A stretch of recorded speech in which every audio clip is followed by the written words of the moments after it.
গেল শুক্রবার থেকে ইরানের সামরিক ও পরমাণু স্থাপনায় হামলা চালিয়ে আসছে ইসরায়েল। সর্বোচ্চ ধর্মীয় নেতা আয়াতুল্লাহ আলী খামেনি ঘনিষ্ঠ সামরিক কর্মকর্তাদের হত্যার দাবিও করছে তেল আবিব। যদিও বিভিন্ন গণমাধ্যম বলছে নেতানিয়াহু বাহিনীর বিমান হামলার আঘাতে হতাহতদের বেশিরভাগই সাধারণ ইরানি। চলমান সংঘাতে বৃহস্পতিবার ইরানের পক্ষে নিজেদের অবস্থান জানিয়েছে কিম জং উনের দেশ উত্তর কোরিয়া। ইরানের পারমাণবিক ও জ্বালানি স্থাপনায় ইসরায়েলের সামরিক হামলা মানবতাবিরোধী অপরাধ উল্লেখ করে তীব্র নিন্দা জানিয়েছে পিয়ংইয়ং। রাষ্ট্রীয় বার্তা সংস্থা কেসিএনএতে প্রকাশিত এক বিবৃতিতে বলা হয়, ইরানি সাধারণ নাগরিকদের হত্যার দায় এড়াতে পারে না তেল আবিব।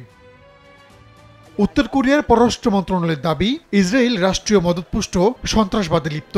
দেশটি পুরো অঞ্চলে যুদ্ধের আগুন ছড়িয়ে দিচ্ছে। একই সঙ্গে ইসরায়েলকে মধ্যপ্রাচ্যের ক্যান্সার ও বৈশ্বিক শান্তি এবং নিরাপত্তার জন্য হুমকি হিসেবে আখ্যা দিয়েছে পিয়ংইয়ং।